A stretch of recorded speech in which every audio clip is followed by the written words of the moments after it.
comenzar este segundo conversatorio, ya que el año pasado realizamos el conversatorio que se llamaba De la crisis a la esperanza, o La crisis es la esperanza, que tenía como objetivo mostrar nuestras heridas, porque solo en reconocerlas era posible sanarlas.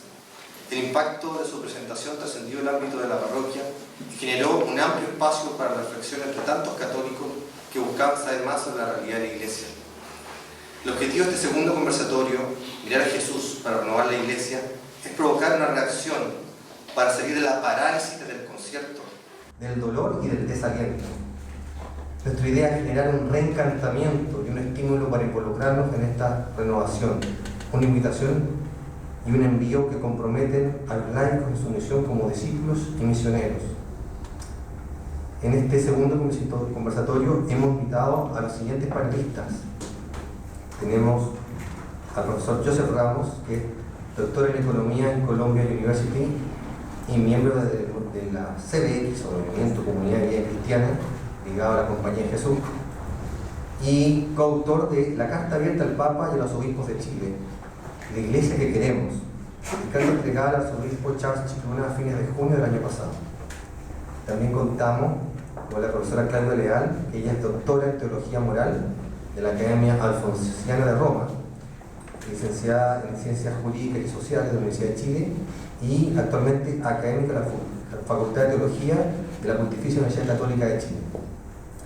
Y también el padre Eugenio de la Fuente, que es sacerdote diocesano, párroco de la parroquia El Salvador en Pudahuel, ¿está bien, padre? Sí. Asesor de la pastoral de la Casa Central de la Universidad Católica, y también un testimonio de sobreviviente de abuso de conciencia y que acompañó a muchas víctimas en su proceso de denuncia.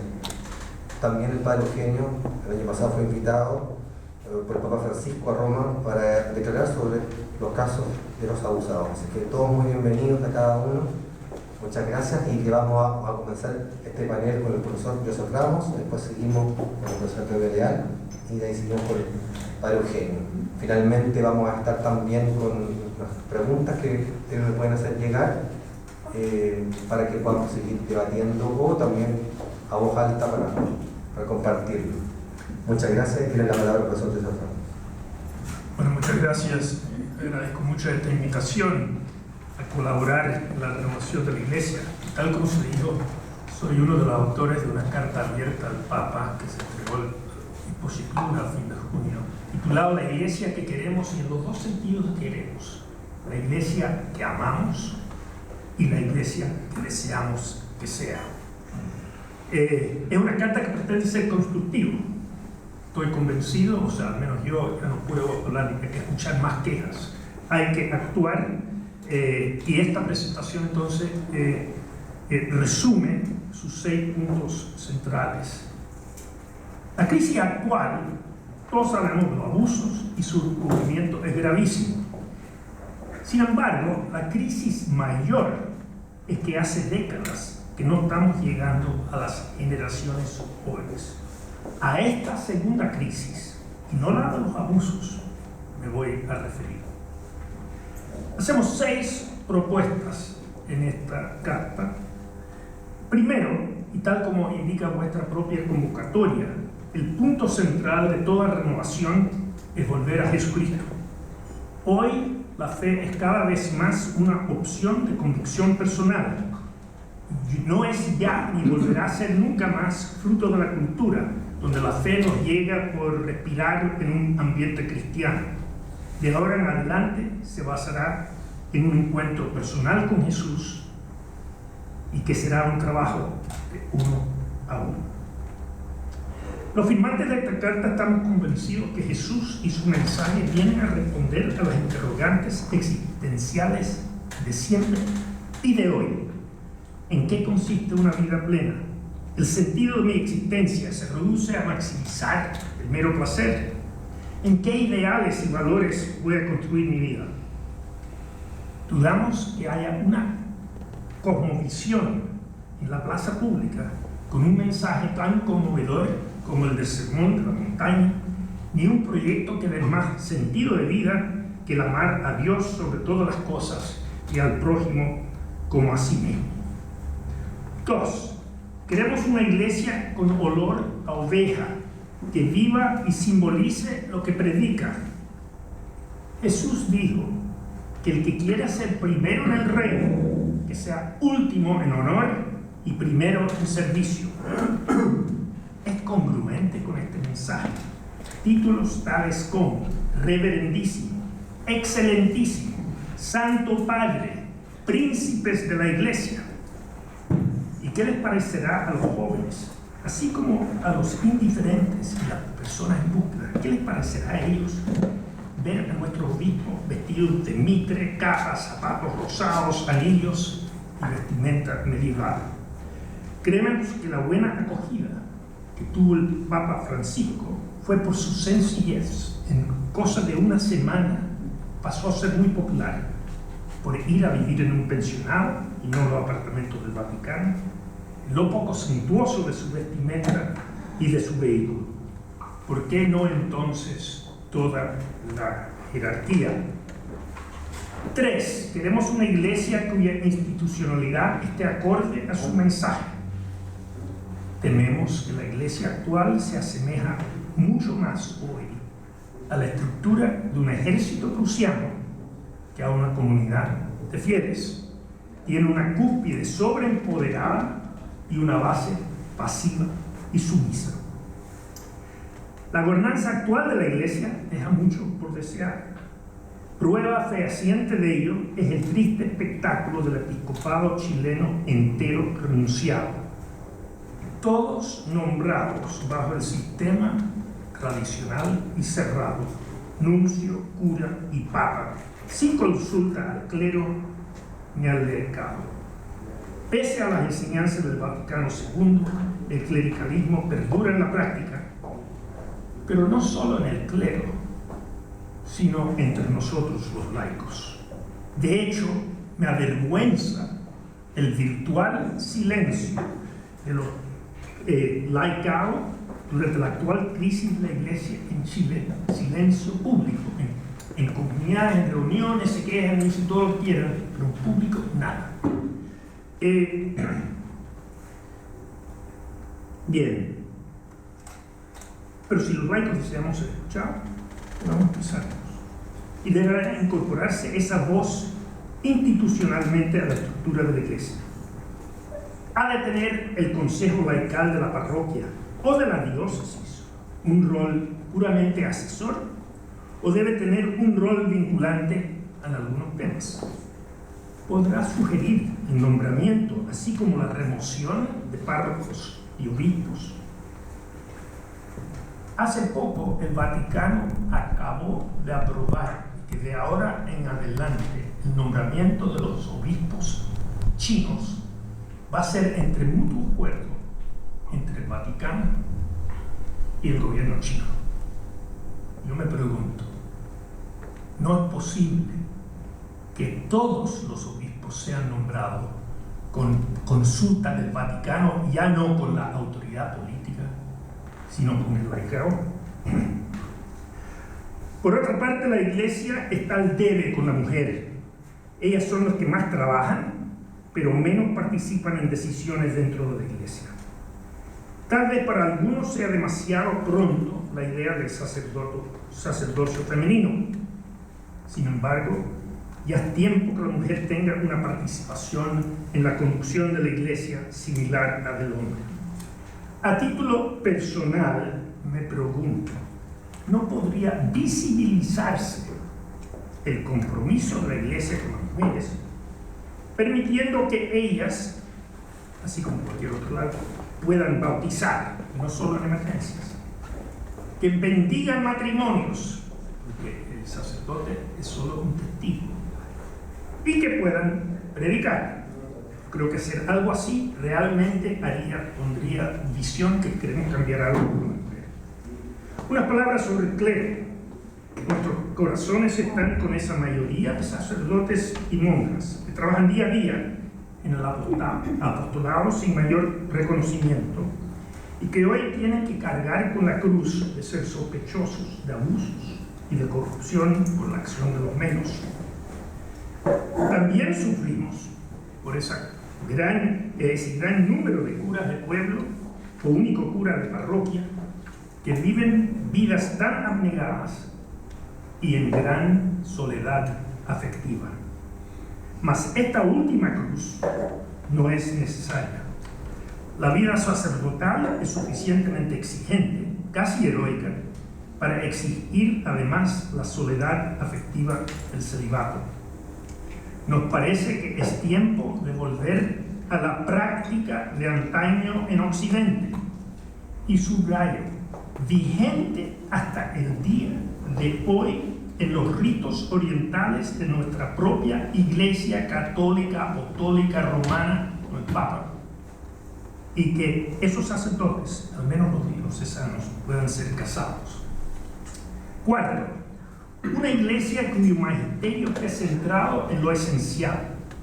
Mateo 25 nos indica que en el juicio final entrarán al reino los que dieron de comer al hambriento, de beber al sediento, los que recibieron al forastero, vistieron a los desnudos, visitaron a los enfermos y a los encarcelados. O sea, lo que salva es la práctica, no la doctrina. Es la ortopraxis y no la ortodoxia. Ello implica revertir las actuales énfasis desde la pureza doctrinaria a la pureza de la praxis, por supuesto nunca plenamente alcanzada. Además, consideramos que nuestro árbol doctrinario es demasiado frondoso. Se hace imperativo distinguir entre las doctrinas de fundamental importancia de esas que lo son menos. ¿Quién duda lo fundamental que son para nuestra fe doctrinas como la divinidad de Jesús, la presencia real en la Eucaristía, el amor al prójimo y la vida eterna? Pero serán igualmente fundamentales enseñanzas como el pecado original, la teoría de la expiación, las indulgencias, el diablo, la mariología. Sin duda que es materia de seria reflexión decidir cuáles son esas doctrinas fundamentales para la práctica de la fe. Pero nos parece ser un conjunto de dogmas mucho más reducidos de lo que pueblan el catecismo actual. El credo puede ser un buen punto de partida para ello. Quinto, una iglesia que distinga los comportamientos ideales de las normas morales básicas que deben cumplir sus fieles. Eso nunca fue manga ancha con la ley. Para él no basta el cumplimiento externo de la ley, sino la intención de corazón. Sin embargo, no solo es exigente, sino es compasivo con el caído. Es lo que nos indica en la parábola del hijo pródigo. Es lo que hizo al perdonar a la mujer adúltera. Nos llama a ir más allá de los mínimos, a superar al fariseo que se jacta de su virtud en cumplir la ley, pero a la vez es compasivo con el que se reconoce necesitado del perdón. Por eso, la Iglesia no debe dejar de apuntarnos siempre hacia el ideal que nos propone Jesús, pero debe reconocer que hay una diferencia entre el ideal a que debemos aspirar, amar al prójimo, y lo mínimo que se debe exigir, no matar. La Iglesia ha desarrollado este distingo en muchos temas. Por ejemplo, en el manejo de nuestros bienes materiales. Jesús dijo que es más fácil que un camello pase por el ojo de una aguja a que un rico entre el reino de los cielos. La Iglesia ha interpretado esta pobreza evangélica propuesta por Jesús como un ideal a que todo cristiano debería aspirar, pero no se considera su incumplimiento pecado grave. En cambio, en otros temas, ha elevado lo que es un ideal a lo mínimo exigido por la moral. Un ejemplo de ello es el ideal del matrimonio, que sea un amor de por vida. ¿Quién duda de eso? Es lo que cree y desea toda pareja al casarse. Es lo que dicen los juramentos espontáneos de fidelidad eterna de los enamorados de todos los tiempos. Es lo que dicen todos nuestros poetas. Y es lo que nos dice Jesús, que fue la intención de Dios. Pero es la indisolubilidad matrimonial el mínimo exigible a toda persona, por lo que sería pecado mortal divorciarse y volver a casarse. ¿O no será este un ideal al que debemos aspirar, por no el mínimo exigible? Algo similar podría decirse de las relaciones sexuales. El ideal es que sean signos de amor en una relación estable y permanente. Y sin duda es necesario seguir insistiendo en este ideal de relacionar sexo con amor, sobre todo en una sociedad como la actual, donde se llega a banalizar el acto sexual, reduciéndolo a un puro placer narcisista. Pero no habríamos de distinguir entre relaciones sexuales promiscuas, sin amor, de relaciones premaritales, donde el acto de amor es eso, una expresión de amor entre los dos, aún no siendo casados. Sexto, queremos una iglesia evangélica y misionera. Una iglesia que no evangeliza no es iglesia. Si no estamos profundamente convencidos que los no creyentes se están perdiendo algo vital al no conocer y seguir a Jesús, entonces debemos dudar de nuestra propia fe. Un lugar privilegiado para la evangelización, a nuestro modo de ver, es a través de las clases optativas de religión en todos los colegios y liceos de Chile. Es en la adolescencia cuando la mayoría de las personas decide qué quiere hacer con su vida y qué valores hacer propios para sustentarles en su camino. Desgraciadamente, las actuales clases de religión son pobres en los colegios católicos y malos en los liceos. Son más aptas para niños que para jóvenes en búsqueda. No en balde, muchos jóvenes abandonan la fe por considerarlo puro mito, tal como dejan de creer en el viejito Pascuero. Yo quiero que ustedes reflexionen. Si el marxismo fuera un curso optativo en todos los liceos de Chile, un curso optativo al cual tal vez 30% de los jóvenes estuvieran inscritos, ¿ustedes dudan que el Partido Comunista no tendría sus mejores cuadros en eso? Bueno, estaba completamente al debe en eso.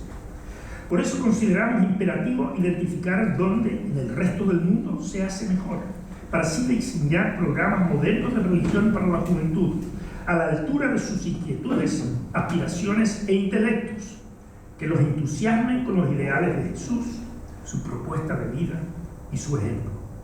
Ello requerirá mejorar drásticamente la preparación de profesores de religión, incluyendo el entrenamiento de laicos voluntarios de otras profesiones para enseñar en los colegios y liceos, como una forma de enseñar Chile pero en religión. Cierto, sin duda nuestras aceleraciones son incompletas, faltan matices y habrá más de alguna francamente errada, mas si sirven para provocar reflexión y discusión, la carta no habrá sido en vano. Es hora que los laicos asumamos el rol que nos corresponde, pues somos todos el pueblo de Dios, clero, jerarquía y laicos. Gracias.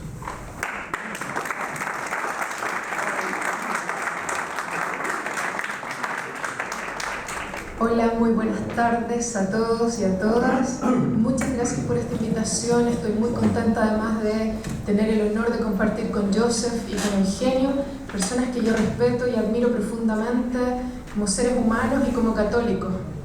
Yo las quiero invitar a escuchar 4 o 5 ideas que he ido madurando junto a otros colegas, a otras personas a lo largo de los últimos 2 o 3 años y que desde mi punto de vista son importantes a la hora de mirar dónde estamos, de dónde venimos y hacia dónde podemos caminar. Cada una de esas ideas puede ser profundizada más tarde a través de las preguntas y los comentarios que ustedes formulen. Eso es. Vamos entonces rápidamente con la primera. La primera es una idea que me parece fundamental y es el desafío de contextualizar en un sentido vasto lo que estamos viviendo. Todos sabemos que la crisis de la Iglesia no es la crisis de la Iglesia chilena, es la crisis de la Iglesia global. Pero atención, la crisis de la Iglesia global responde a un movimiento, a un giro ético mucho más antiguo, ¿no? Les quiero invitar a remontarse a fines del siglo XIX y comienzos del siglo XX, cuando a un grupo de intelectuales, tanto laicos como cristianos, se les ocurre formular una idea. Se les ocurre decir lo siguiente: las mujeres y los niños son sujetos plenos de derecho. Eso puede ser formulado de muchas maneras. Un psicólogo lo diría de manera distinta, ¿no? Yo, por mi formación jurídica, ética, lo digo así, ¿no? Junto con algunos filósofos. Las mujeres y los niños son plenos sujetos de derecho. Déjenme decirles que antes de las primeras décadas del siglo XX, claro, el sufrimiento de las mujeres y de los niños está recogido en la literatura, en la Biblia, en la Ilíada, en algunas obras de arte, pero nadie se iba a ir a la cárcel por hacerle daño a una mujer o a un niño. Nadie. Podía llegar a suceder, bueno, siempre hubo mujeres destacadas, mujeres con acceso a recursos de todo tipo, ¿no? Que siempre serán citadas como modelos, como líderes, como personas que pudieron desplegarse como ciudadanos. Pero la masa de mujeres, la masa de niños, podríamos extender las categorías, ¿no? Podríamos hablar de los ancianos, los analfabetos, las minorías sexuales. Nadie se iba a ir a la cárcel hasta las primeras décadas del siglo XIX por hacerle daño a una mujer. Y nosotros experimentamos una especie de giro copernicano como civilización y como cultura cuando nos planteamos el desafío de afirmar esto, y de darle contenido. Y créanme, todavía estamos tratando como cultura de darle contenido a esa fórmula.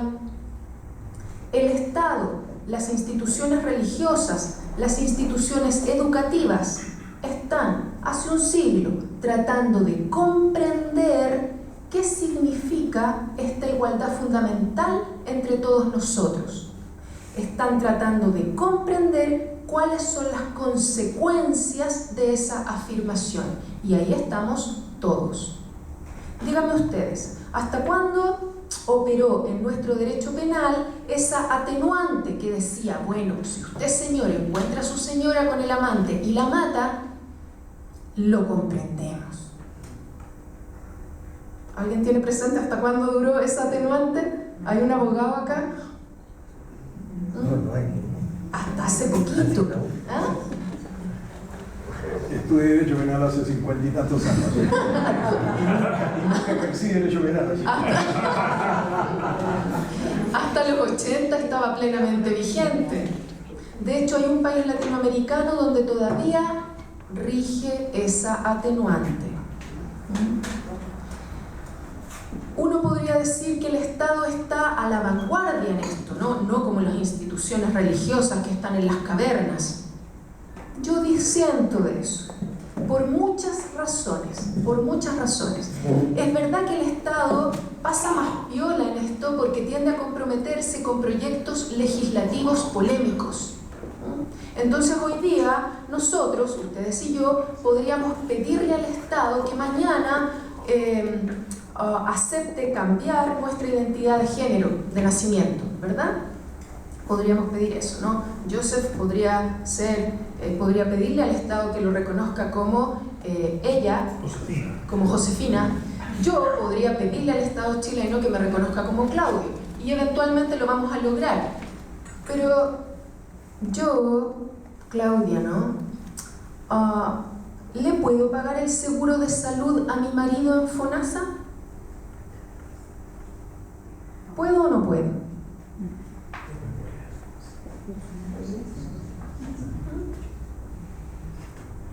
¿Quién da más? ¿Sí o no? No. Bravo. No puedo.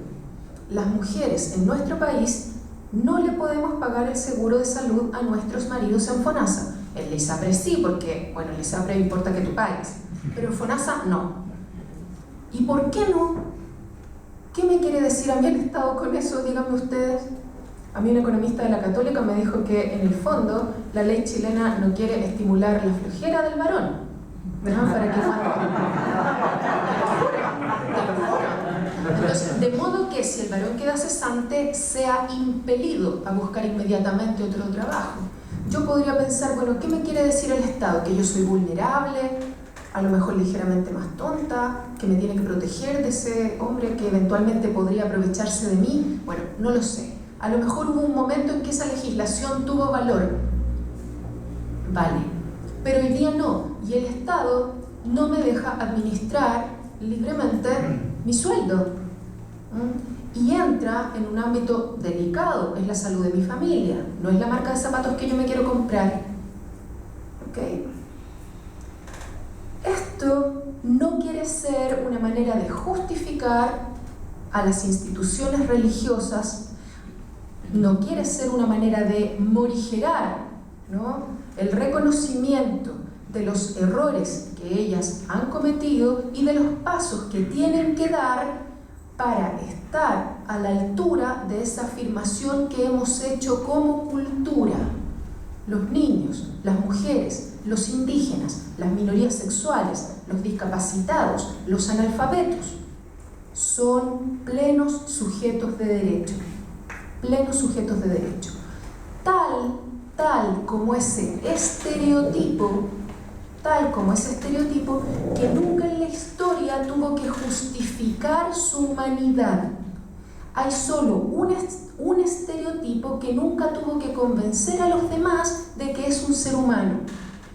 Y ese personaje es un varón blanco, europeo o de ascendencia europea, alfabetizado, sano, autónomo económicamente, ¿qué más me falta? Cristiano. Los demás hemos tenido que convencer al resto de que somos seres humanos. Los indígenas, ¿no?, que con el auxilio de la tradición cristiana, porque la tradición cristiana es siempre plural, ¿no?, pudieron convencer al resto de que tenían alma y que eran seres humanos. Nosotras, claro que hemos tenido que convencer, con todo lo que quiero a Santo Tomás. Bueno, Santo Tomás dijo que éramos varones imperfectos. Ríanse nomás. Estamos dando pasos como cultura, como civilización, hacia una comprensión, y tenemos una ambición muy grande, ¿no? Y vemos cómo estamos dando pasos, ¿no? Cuando miramos a las chiquillas que hoy día reclaman porque alguien les pega un agarrón en la calle y ya no se ponen a llorar, no, lo graban, lo funan y lo ponen en Facebook. Estamos dando pasos. Y tenemos también en este contexto el deber como cristianos, como católicos, de preguntarnos cada uno, cada una, qué debemos aprender y qué podemos enseñar. ¿Qué debemos aprender y qué debemos enseñar?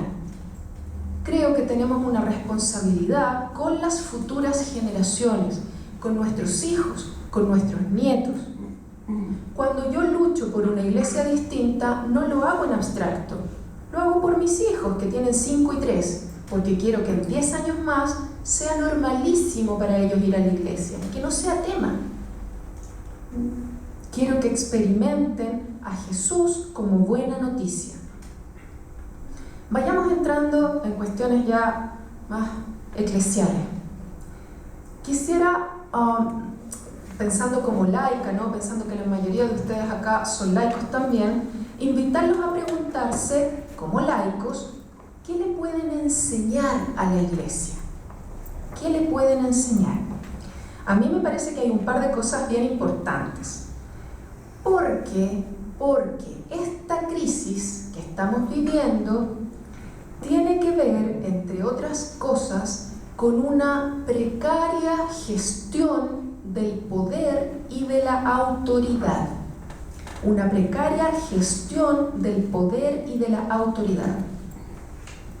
Hace algunos días yo tenía que preparar un retiro y me puse a indagar en algunos artículos de exégetas, estos que estudian la Biblia y que pasan 10 años estudiando griego y hebreo, sobre el poder de Jesús, ¿no? ¿Qué dicen sobre el poder de Jesús? Y me sorprendió negativamente captar una ingenuidad muy grande para hablar del poder. Hacían unos pasos lógicos que eran acrobacias, ¿no? Para decir, por ejemplo, que el poder es malo y la autoridad es buena. El poder es malo y la autoridad es buena. Y el poder en la iglesia es servicio, punto. Desde mi punto de vista, y déjenme decirlo claramente, Fernando Karadima y Christian Precht no tenían tanto poder. Nunca fueron más que párroco, vicario de algo. Karadima llegó a octavo básico, nunca fue al seminario. Pero tenían autoridad. Tenían autoridad. Y también tengo clarísimo que al interior de nuestras instituciones ha habido líderes que han usado el poder para hacer mucho bien. Mucho bien. No basta decir que en la iglesia el poder es servicio para dar por entendido cómo se usa el poder, cómo se limita, qué contrapesos tiene, cómo rinde cuentas, qué tipo de autoridad ejerce, unívoca, colegiada, cómo se controla. Nosotros, desde la experiencia de ser hombres y mujeres profesionales, creo yo, tenemos la experiencia de que nos evalúen periódicamente, de que alguien una vez al año o cada 2 años nos diga: hey, lo estás haciendo súper bien en esto, en cambio en esto otro no te ha ido tan bien, no cumpliste los objetivos. ¿Qué pasó?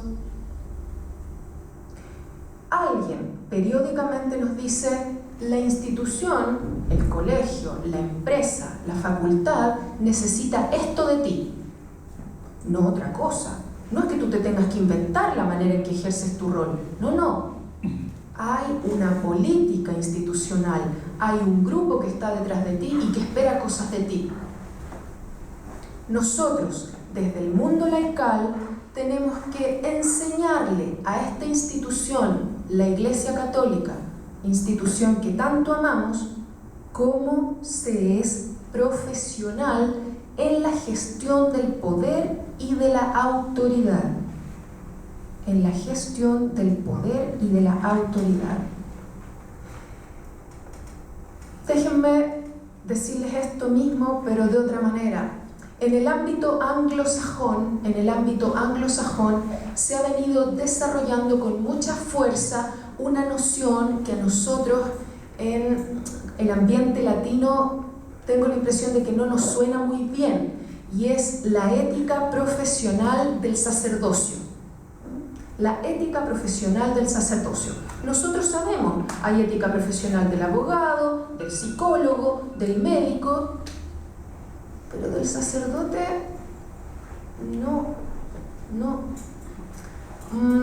Y déjenme decirles que en muchos ambientes el discurso está dominado por una expresión que dice: el sacerdocio no es una profesión, es una vocación. Punto. Como si a partir de esa frase nosotros tuviéramos que dar por entendidas una serie de cosas que vienen detrás. Creo, sinceramente, que tenemos que indagar en la noción de la ética profesional, del sacerdocio o del ministerio, porque técnicamente esto también vale para el presidente de un consejo de la parroquia, esto también vale para un catequista, esto también vale para las personas que despliegan una vida apostólica comprometida al interior de la parroquia, o de un movimiento, o de una congregación. Y es importante esa ética profesional porque si nosotros cancelamos el espacio de la profesión, cancelamos la posibilidad de hablar de derechos y deberes. Derechos y deberes. ¿Cuáles son los derechos y deberes de un cura? Alguien me diría, bueno, vamos al derecho canónico. Sí, podemos ir. Pero no es suficiente. No es suficiente.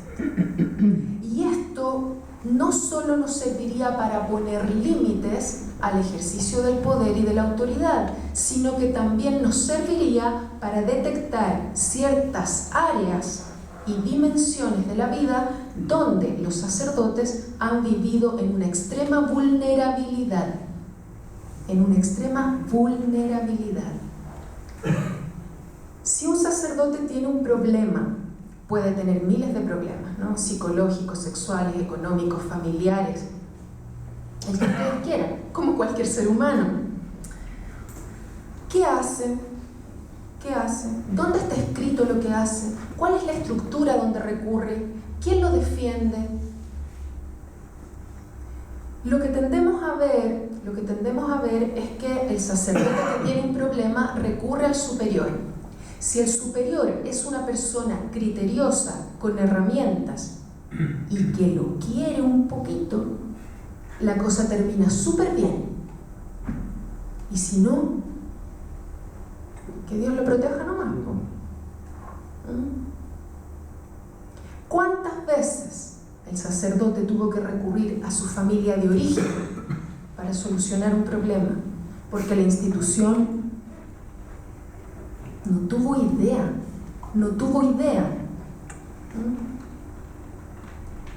Creo que estas reflexiones, que son estrictamente desde la teología moral, nos podrían ayudar a caminar con propiedad, empoderados en nuestra identidad de laicos, pero de laicos que amamos la Iglesia, hacia un horizonte diverso para nuestros hijos y los hijos de los hijos de los hijos. Muchas gracias.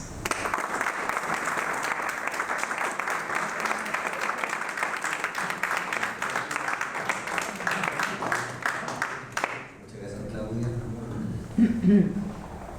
Esa iluminación que nos das en lo que es la teología moral. Damos la palabra ahora al padre Figueroa. Gracias. Bueno, yo soy aquí el único repetido con respecto al conversatorio anterior, así que, como dicen los jóvenes, van a tener que bancarse nada más. Pero bueno, contento también de estar con don Joseph, ¿no? Me da gusto conocerlo en persona, sí por la prensa, y a la Claudia mucho por la universidad, y también nos ha tocado compartir en otras partes e instancias, y a los dos también los admiro mucho, así que contento de estar aquí con ustedes. Yo un poquito quisiera como mirar ciertas actitudes de Cristo, mirando a la persona de Jesucristo, y desde esa mirada, ¿cierto? Como dice el título de este conversatorio, mirar a Jesús para renovar la crisis de la Iglesia, quiero elegir 4 episodios bíblicos muy concretos para poder seguir ingresando y avanzando a superar la crisis en la que estamos. El conversatorio anterior, me acuerdo que la Josefina Martínez decía que tenemos una tendencia a querer pasar rápido la crisis, que esta cuestión pase luego porque es tan desagradable que ojalá que se termine luego y ya dejemos de hablar de esto porque es incómodo hablar de esto y ya pasemos el cambio. Y ella decía, creo que una cosa esencial es sostener la crisis y un tiempo largo, porque esta cuestión sigue presente y vigente en muchos ámbitos. Ayer me tocó ir a la comisión de escucha a una declaración de una víctima, mujer, que se sabe poca, ¿cierto? 16 años, terrible, realmente siniestra, y fue ayer, y esto sigue pasando. Entonces a partir de eso decía, claro, mirar a Jesús para renovar la Iglesia, Creo que mirando a Cristo podemos lograr un despertar propositivo, pero sin miedo. ¿Y por qué creo que es tan importante mirar a Cristo? Porque parte del tema que dice la Claudia, ¿cierto? Del tema de la gestión de autoridad, que es un tema muy profundo, ¿cierto? Un tema de cómo se nos ha hecho comprender la autoridad de la Iglesia en el cristianismo, consiste en que, en definitiva, y eso ha pasado quizás en ámbitos de abuso de conciencia que generan controles mentales abusivos, pero también hay un ámbito global en que muchos de ustedes, sin darse cuenta, también están abusados de conciencia porque creen que si el obispo dijo algo que en el Evangelio no está tan bien, lo dijo la Iglesia. Por tanto, hay que hacerle caso. Si el Papa dijo algo que en el fondo no me suena muy bien, lo dijo el Papa. Por tanto, hay que hacerle caso. Y que son cosas que a veces contravienen el Evangelio. Papa Francisco, en la reja de la raya Lobito, ¿cierto?, metió la pata firme. Pidió perdón. Dice su grandeza, su nobleza. Pero el cardenal John O'Malley, por Twitter, públicamente, mientras el Papa iba volando, le mandó un quiñazo al Papa diciendo: las víctimas de abusos deben estar muy dolidas y heridas con las palabras del Papa. Un cardenal de la Curia Romana, un hombre libre, y agarró el avión y se fue a Perú para recibir al Papa y darle la pala, ¿ya? Y decirle: esto estuvo mal. Y ese hombre generó la Comisión Chicluna, o sea, la reflexión para que surgiera la Comisión Chicluna. Yo creo que existe un abuso global, eclesial, de cómo comprendemos nuestra vida eclesial, nuestra libertad eclesial, nuestra acción eclesial, nuestra vida humana, cristiana, en base a que nos han enseñado por demasiados, cientos de años, de que la Iglesia es una especie de, no sé, como una especie de entidad semiviva pero semiestructura, que en el fondo yo le debo fidelidad completa, absoluta e incondicional, aun cuando pasen y diga cosas que yo no les comprendo bien y que a veces me suenan mal. Por eso yo de verdad creo que la crisis de la Iglesia, en una porción muy grande, es una crisis de cómo se ejerce la autoridad en la Iglesia. Eso tiene miles de ramificaciones, entre las cuales está el abuso sexual, como en un 4% del abuso de autoridad y conciencia que se produce en la Iglesia, que es un punto final de abuso en quien tiene perversión sexual. Pero hay una masa, ¿cierto?, que apunta al 96% del abuso en distintos niveles del poder o de la conciencia. Si le hacemos caso al Concilio Vaticano II, que dice que la conciencia es un espacio sagrario de Dios en el corazón del ser humano, tendremos que empezar a pensar muchas cosas, y que no es clericalismo. Yo no estoy de acuerdo con el Papa que esto es un problema de clericalismo, él siempre dice eso. Yo creo que esto es un problema de cómo se dice la autoridad, y abusan de la autoridad los obispos, los sacerdotes, las monjas, las superioras de conventos. Olvídense cómo abusan de su autoridad, porque lo que dice la superiora religiosa es la voz de Dios, y está escrito en constituciones aprobadas por la Santa Sede. Es la voz de Dios en tu vida. Muchas congregaciones. En catequistas hay movimientos que no han tenido ningún caso así escandaloso de abuso, pero los catequistas son unos tiranos. Los catequistas son tiranos, laicos. Porque una comprensión de que al final, en una parroquia, la señora que tiene las llaves del mueble para sacar las tazas para el té, siente que tiene su cuota de autoridad, porque aquí por lo menos mando. Es un tema de cómo se considera la autoridad. Entonces, creo que, ¿por qué es tan importante esto para mí, ¿cierto?, estos 4 puntos de mirar a Cristo? Porque rompemos una costra, ¿cierto?, donde nos da miedo decir: aquí la conferencia episcopal completa está mal. En esto el Papa se equivocó. En esto el cura de mi parroquia se equivocó. En esto mi director espiritual va por otro lado. No le voy a hacer caso, porque está equivocado. Porque tengo mi referencia puesta en Cristo y en la coincidencia de la verdad de Cristo que yo busco con mi conciencia.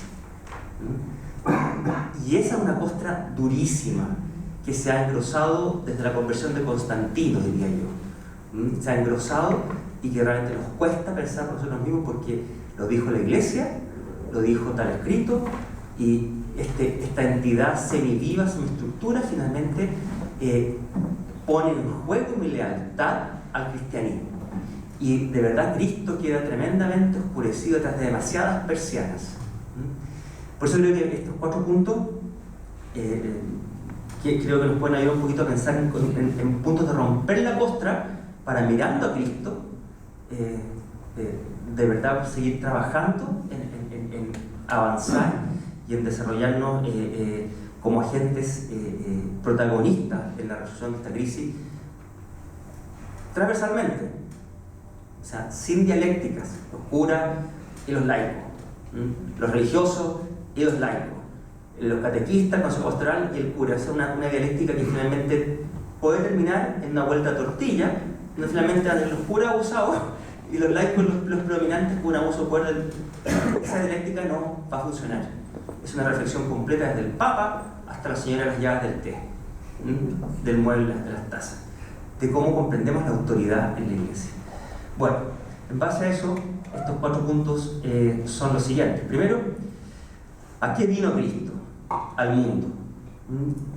Creo que de los textos más bonitos, cierta parte de su vida completa y el misterio pascual que recién celebramos como punto de testimonial, aparece en Lucas 4, ¿cierto? Cuando el Señor toma el rollo en la sinagoga y lee el texto de Isaías y dice: yo he venido para anunciar el evangelio a los pobres, proclamar la libertad a los cautivos, dar la vista a los ciegos, libertad a los oprimidos y proclamar un año de gracia del Señor. Esa es la misión que viene a realizar Cristo.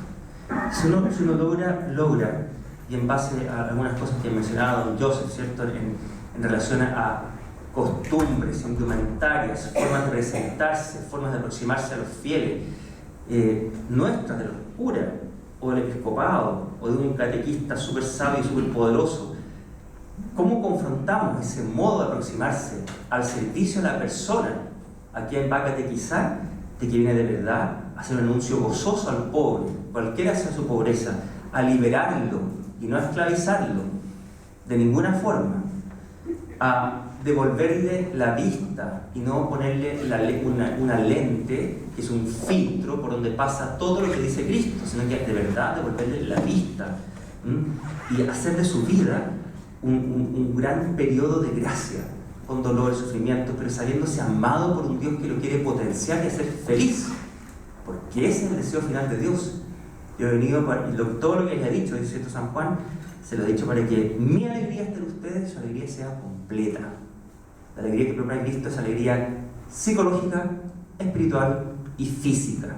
Y toda persona que en su vínculo con la Iglesia tiene un problema psicosomático, de dolor o culpa espiritual o psicológico, tiene que preguntarse seriamente qué pasa con mi párroco, con mi obispo, con mi catequista, o sea, con quien sea.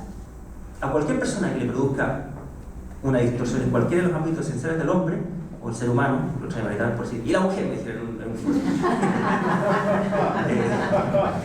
También tiene que ser cuestionado, ¿cierto? La felicidad. Bueno, entonces en cuanto a eso, uno mira esta crisis de abuso, ¿cierto? Que se ve en esta punta de iceberg, que son los abusos sexuales. Uno dice, bien, esto de verdad es algo gravísimo. Pero está la tendencia a decir, sí, pero hay que preocuparse de tantas otras cosas del cristianismo, no es lo único. Yo siento que esa frase a mí por lo menos me molesta, porque evidentemente que no vamos a dejar las parroquias votar por todos dedicarnos a la gente que ha sido abusada sexualmente, obvio que no, eso es un supuesto, ¿cierto? Sin embargo, así como en los años 80 se hablaba de la opción preferencial por los pobres, y en otros momentos se hablaba de la opción preferencial por los jóvenes, me parece que una opción preferencial por personas que por ingresar a la Iglesia se les ha destruido su vida, debe haber una opción preferencial. Y en esto también, con mucho respeto, me parece que no da para una reunión de 4 días del presidente de la episcopal, cuando 2 semanas después, o no sé cuánto tiempo después, se hace un sínodo para la Amazonía de 1 mes, cuando tenemos una crisis del puerto de un buque que está destruyendo personas y vidas humanas, y nos juntamos 4 días a hablar de eso. Me refiero a una convocatoria que tuvo la Santa Sede para eso, me parece desproporcionado. Es algo lo cual hay que preocuparse ahora y mucho.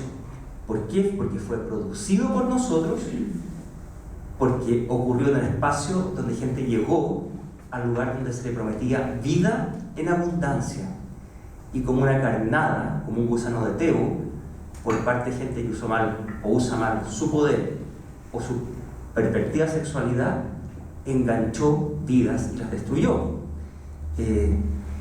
Y pensar también, antes de pasar el cambio, ¿cierto?, de que ahora en septiembre entran a muchos conventos o seminarios en Europa, después hoy en marzo, gente va a destruir su vida en marzo del 2020 o en septiembre del 2019 por entrar a una congregación religiosa. Es fuerte esto. ¿Cómo no preocuparnos de eso ahora?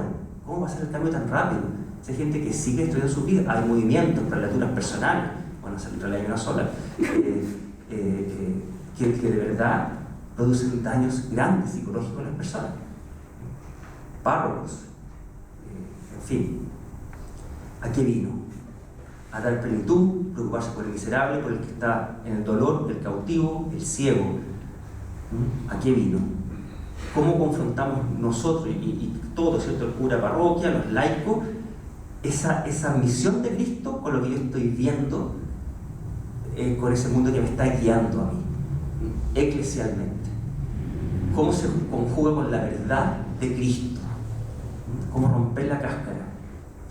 Segundo, ¿cómo hace Cristo eso? Y eso también haciendo alusión a cosas que han mencionado Joseph y la Claudia. Se refleja plenamente, ¿cierto?, de manera simbólica en Juan 13, donde dice, después que ha llegado la hora, ¿cierto?, de que Cristo, habiendo amado a los suyos, los amó hasta el extremo, se quita las vestiduras y se pone a lavar los pies de los discípulos. Ese texto, ¿cierto?, que la Claudia lo decía con cierta ironía, ¿cierto?, no tiene nada de obvio, porque como tú lo decías, se dice, la autoridad es servicio, el poder es servicio. Qué bonito, se hacen jornadas en el seminario de eso, y una vez cada cierto tiempo se dice también en las jornadas clericales, pero es totalmente palabra, porque en el fondo no se comprende de ese modo realmente. Son cosas que se dicen como cosas que se repiten, pero es un supuesto que de verdad no se cumple en cuanto a que ingrese fuertemente en el corazón. Y creo que la crisis ha revelado que eclesialmente justamente esa actitud de Cristo no se ha vivido, sobre todo en la Conferencia Episcopal de Chile, ¿cierto? Porque si tenemos la misión de lavar los pies a una humanidad herida y necesitada de redención, hemos visto que actitudes que deberían ser de servicio y de dolor y de llanto por las cosas que han ocurrido, ¿cierto?, se han traducido en replegarse, en soberbia, en defenderse, en decir que no es para tanto, y finalmente el Papa tiene que llamarlos a todos a pedir la renuncia por parejo. Y en esa actitud aún, muchos diciendo es que el Papa no entiende a Chile. El Papa no entiende a Chile por muchas razones, y que ha sido un acto excesivo, y que algunos obispos decían, no entiendo en qué el Papa dice que perdimos el rumbo. Eso pasó. Entonces, en vez de servicio, una cierta soberbia. Y el amor que se refleja en el lavado de los pies, ¿cierto?, muchas veces en una autoprotección. Cuidar la institución, cuidar la fama del fondo de lo institucional, en primacía del servicio a la persona humana, que es la vocación de la Iglesia. El ser humano es la vocación de la Iglesia. La Iglesia es para el hombre y no el hombre para la Iglesia. Y la mujer. Exactamente.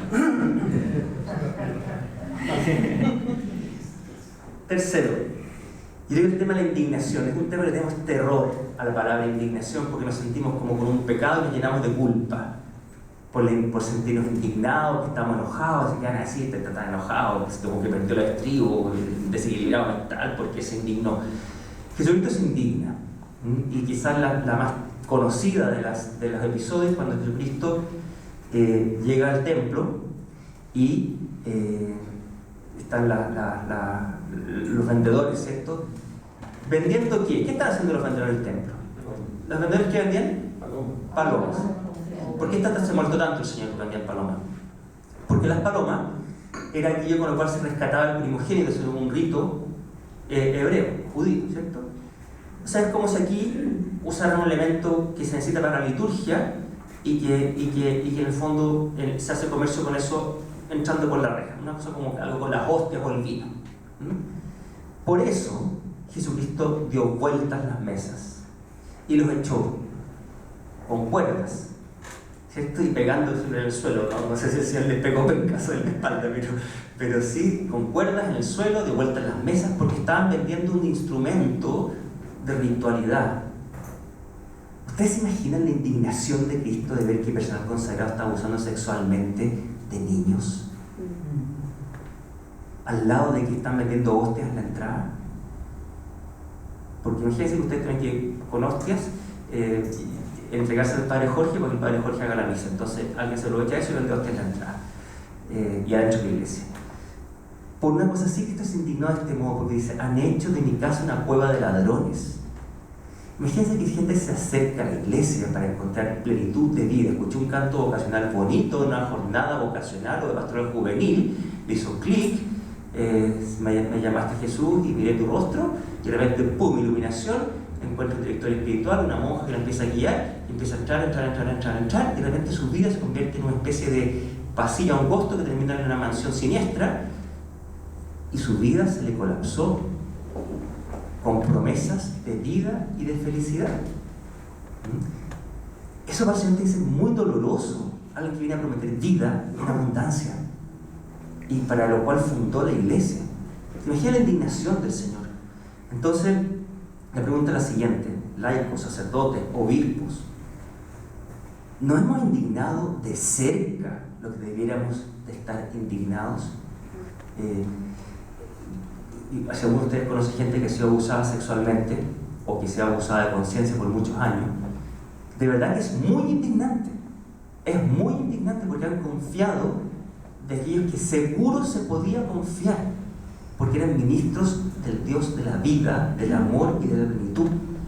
No nos hemos indignado nada. Concuerdo mucho con don Joseph de que realmente el laicado no se ha indignado en general. Nada. Esto de verdad que es muy indignante. Y creo que nos falta muchísima indignación. Yo al Papa le dije, cuando lo fui a ver, le dije: Santo Padre, discúlpeme que hizo sus mismos términos, pero usted habla de que la iglesia es un hospital de campaña. Usted sabe la cantidad de gente que ha querido entrar a trabajar como enfermeros o doctores, y adentro de la iglesia han agarrado un virus intrahospitalario que les ha destruido su vida, que se llama abuso de conciencia o abuso sexual. ¿Usted sabe cuánta gente ha llegado con un pie roto, por un dolor del corazón, algo, y ha salido con cáncer terminal porque entró al hospital de campaña, a su hospital de campaña? ¿Cómo nos hacemos responsables de eso? El hospital de campaña. Ni de cerca nos hemos indignado. Creo que parte de romper esta costra, ¿cierto?, de esta pantalla, de esta institucionalidad eclesiástica, es volver a mirar a Cristo, mirar sus actitudes frente a cosas tan graves como las que han pasado y que siguen pasando. Porque la iglesia se está haciendo esencialmente cargo, y en esto el foro de estos 4 días, ¿cierto?, del abuso sexual, pero el abuso de conciencia y de autoridad estuvo muy ausente. Se mencionó un par de veces de pasada, de soslayo, en las conclusiones de ese encuentro.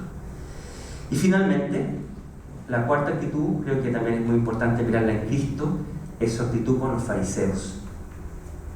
Cristo con los fariseos es durísimo. Un cardenal que está a cargo de como toda la pastoral social del Vaticano, se llama Tucson, decía: Cristo era muchísimo más duro con los fariseos, se me acaba el tiempo, con los fariseos que con las prostitutas o los publicanos. Lejos, mucho más duro con los fariseos. ¿Qué es lo que es el fariseísmo? Aquí los profesores me pueden corregir, pero yo siempre como que los he como distinguido en 3 puntos. Una primacía de la moral por encima del vínculo con el Señor en la vida cristiana, ¿cierto? De la relación con Él, o sea, normativa, de conducta. Una ritualidad que pierde su esencia porque el rito está hecho para vincularse con alguien, con una persona que es nuestro Dios, es un instrumento, y una primacía de la institución por encima de la persona humana. Versus lo que tiene que ser cierto, lo que viene a proponer Cristo, y lo dice de manera muy bonita Benedicto XVI, el principio de la Deus Caritas Est, una encíclica, que el cristianismo es una relación personal con una persona que se llama Jesucristo.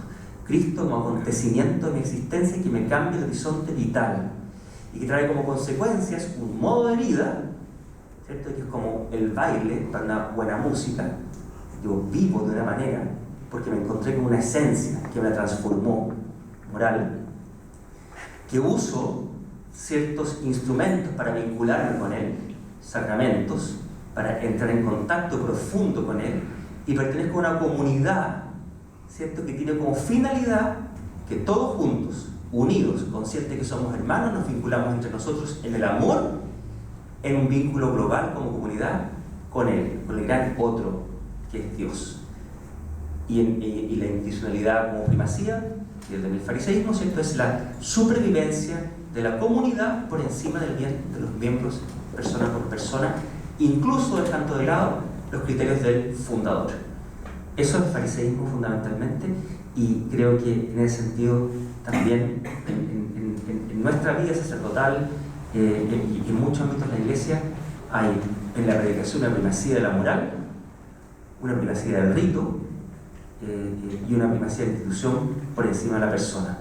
Y eso creo que es un tema que tenemos que darle muchas vueltas a la reflexión también, que tiene un abanico que se abre en muchos ámbitos y que habría que darle muchas vueltas. Creo que como mirando estos 4 episodios del Evangelio pueden ser un aporte a cómo romper la cáscara, de atrevernos a mirar a Cristo directamente y ver en qué medida toda esta estructura, ¿cierto?, que realmente tenemos miedo de enfrentarnos a ella, o a su como establishment, ¿cierto?, que funciona así hace tanto tiempo, es decir, chuta, no sabes que esto está mal, no es la actitud de Cristo. Diga y lo diga, esta no es la actitud de Cristo, eso no está bien.